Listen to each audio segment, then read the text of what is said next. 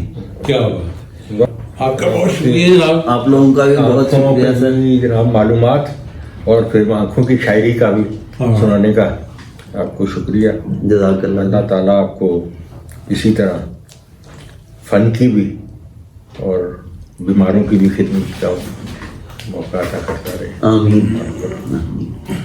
جزاک اللہ، بہت شکریہ۔